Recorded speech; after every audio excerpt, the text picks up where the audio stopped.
Un tiempo para fortalecerte y crecer en el conocimiento de Dios a través de su palabra. Esto es Reto 365, la Biblia en un año.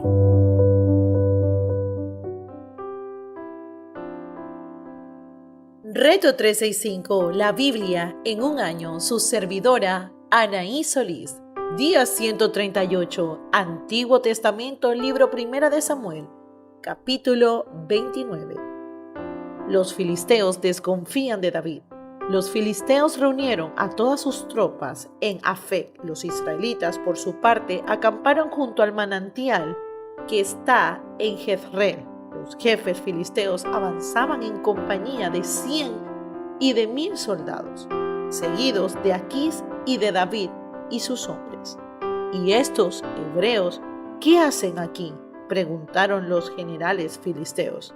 Aquís le respondió: ¿no se dan cuenta de que este es David, quien antes estuvo al servicio de Saúl, rey de Israel? Hace ya más de un año que está conmigo, y desde el primer día que se unió a nosotros, no he visto nada que me haga desconfiar de él. Pero los generales filisteos, enojados con Aquís, le dijeron: despídelo, que regrese al lugar que le distes. No dejes que nos acompañe en la batalla, no sea que en medio del combate se vuelva contra nosotros. ¿Qué mejor manera tendría de reconciliarse con su señor llevándole la cabeza de estos soldados? ¿Acaso no es este el David por quien danzaban y en sus cantos decían: Saúl mató a sus 1000, pero David a sus 10,000? Ante esto, Aquís llamó a David y le dijo: tan cierto como el Señor vive, que tú eres un hombre honrado, y me gustaría que me acompañaras en esta campaña.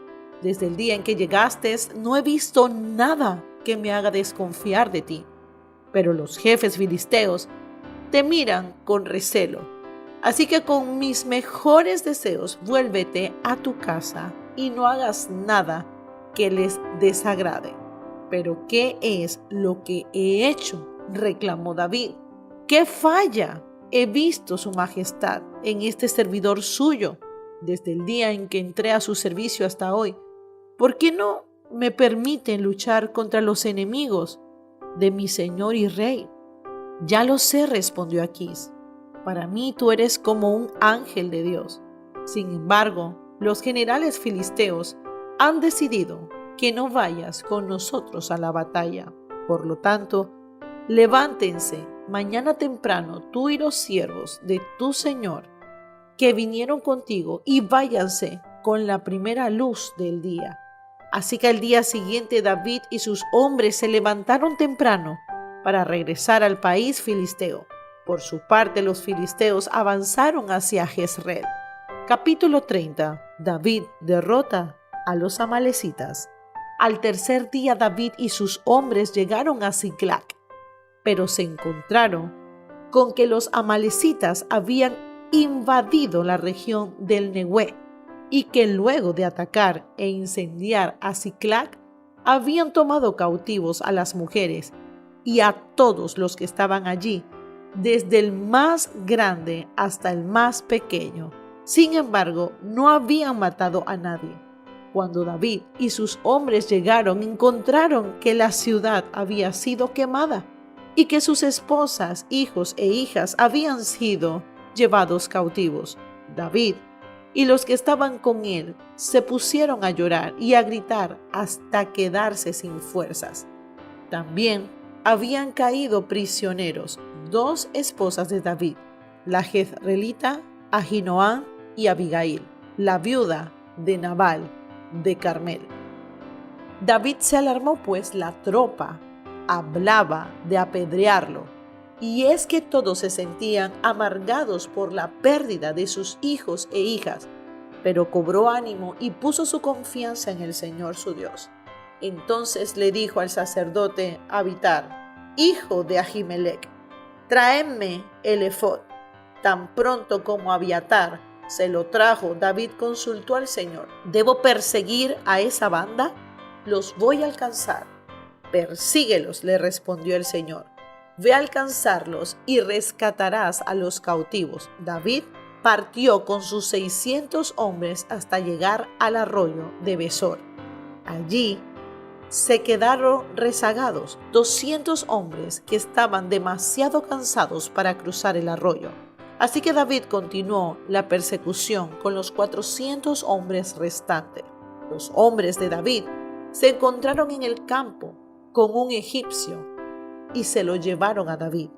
Le dieron de comer y de beber y le ofrecieron una torta de higo y 2 tortas de uvas pasas, pues hacía 3 días y 3 noches que no había comido nada. En cuanto el egipcio comió, recobró la fuerza. ¿A quién perteneces?, le preguntó David. ¿De dónde vienes? Soy egipcio, le respondió, esclavo de un amalecita. Hace 3 días caí enfermo y mi amo me abandonó. Habíamos invadido la región del sur de los quereteos de Judá y de Caleb. También incendiamos Siglag. Guíanos donde están esos bandidos, les dijo David. Júreme usted por Dios, suplicó el egipcio, que no me matará ni me entregará a mi amo. Con esa condición lo llevo a donde está la banda. El egipcio los guió hasta los amalecitas, los cuales estaban dispersos por todo el campo, comiendo, bebiendo y festejando el gran botín que había conseguido en el territorio filisteo y en el de Judá. David los atacó al amanecer y los combatió hasta la tarde del día siguiente. Los únicos que lograron escapar fueron 400 muchachos que huyeron en sus camellos. David pudo recobrar todo lo que los amalecitas se habían robado y también rescató a sus 2 esposas. Nada les faltó del botín, ni grande ni pequeño, ni hijos ni hijas, ni ninguna otra cosa de lo que les habían quitado. David también se apoderó de todas las ovejas y del ganado. La gente llegaba todo al frente y pregonaba: este es el botín de David. Luego David regresó al arroyo de Besor, donde se habían quedado los 200 hombres que estaban demasiado cansados para seguirlos. Ellos salieron al encuentro de David y su gente, y David por su parte se acercó para saludarlos. Pero entre los que acompañaban a David había gente mala y perversa que reclamó: estos no vinieron con nosotros, así que no vamos a darle nada del botín que recobramos. Que tome cada uno a su esposa y a sus hijos y que se vaya. No hagan eso, mis hermanos, le respondió David. Fue el Señor quien nos lo dio todo y quien nos protegió y puso en nuestras manos a esa banda de maleantes que nos habían atacado. ¿Quién va a estar de acuerdo con ustedes? Del botín participaron tanto los que se quedan cuidando el bagaje como los que van a la batalla. Aquel día David estableció esa norma como ley en Israel, la cual sigue vigente hasta el día de hoy.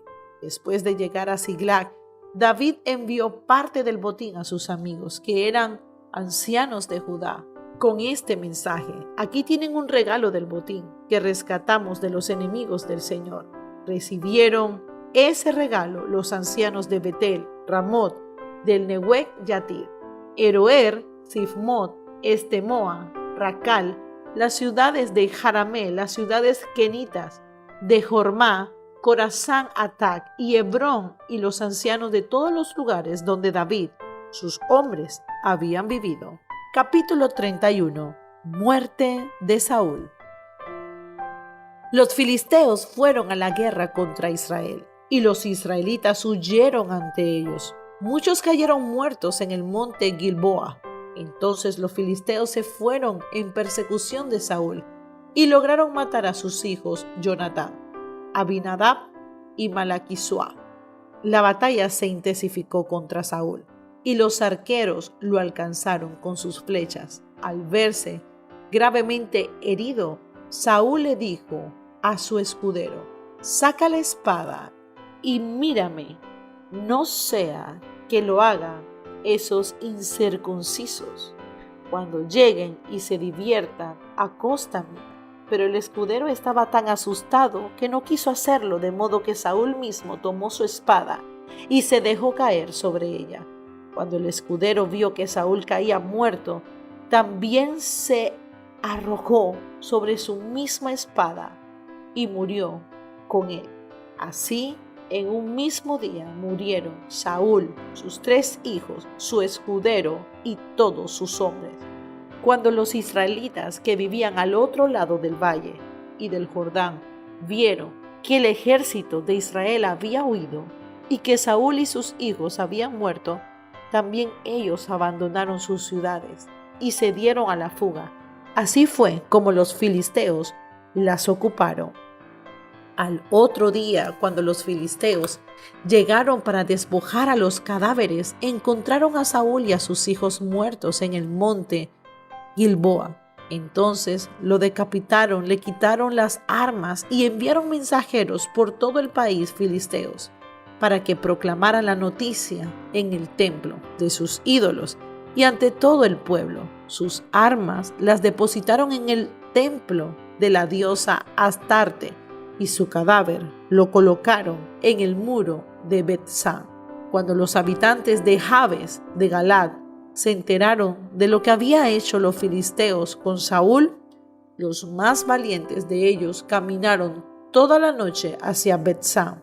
Tomaron los cuerpos de Saúl y de sus hijos, y luego de bajarlos del muro, regresaron a Jabes.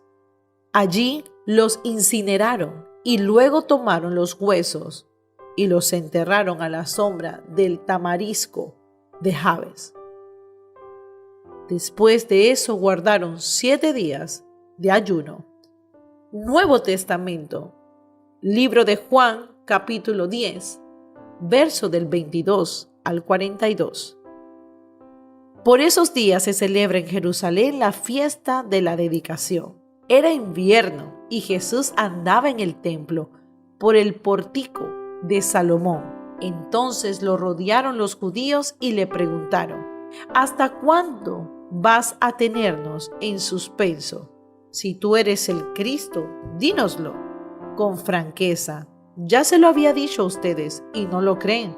Las obras que hago en el nombre de mi Padre son las que me acreditan, pero ustedes no creen porque no son de mi rebaño. Mis ovejas oyen mi voz y yo las conozco y ellas me siguen. Yo les doy la vida eterna y nunca perecerán, ni nadie podrá arrebatármelas de la mano.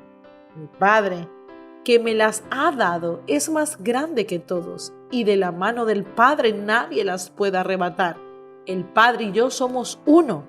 Una vez más los judíos tomaron piedras para arrojárselas, pero Jesús le dijo: yo les he mostrado muchas obras irreprochables que proceden del Padre, por lo cual de ellas me quieren apedrear.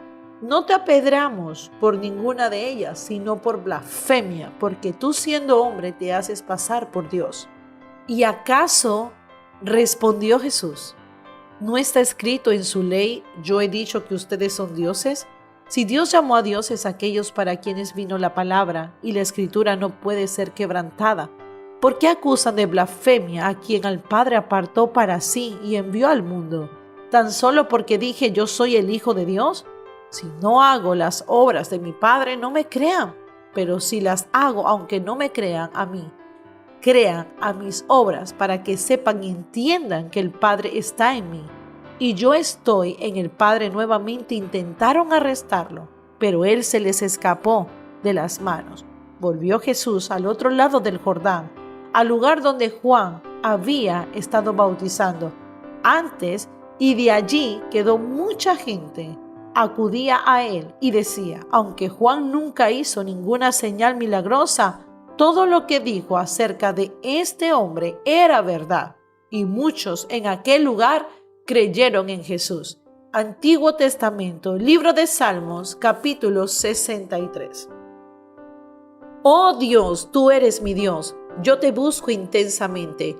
Mi alma tiene sed de ti, todo mi ser te anhela. Cual tierra seca, extenuada y sedienta, te he visto en el santuario y he contemplado tu poder y tu gloria. Tu amor es mejor que la vida. Por eso mis labios te alabarán, te bendeciré mientras viva y alzando mis manos te invocaré. Mi alma quedará satisfecha como de su suculento banquete y los labios jubilosos te alabará mi boca. En mi lecho me acuerdo de ti, pienso en ti toda la noche, a la sombra de tus alas cantaré, porque tú eres mi ayuda, mi alma se aferra a ti. Tu mano derecha me sostiene. Los que buscan mi muerte serán destruidos. Bajarán a las profundidades de la tierra. Serán entregados a la espada y acabarán devorados por los chacales. El rey se regocijará en Dios. Todos los que invocan a Dios lo alabarán, pero los mentirosos serán silenciados.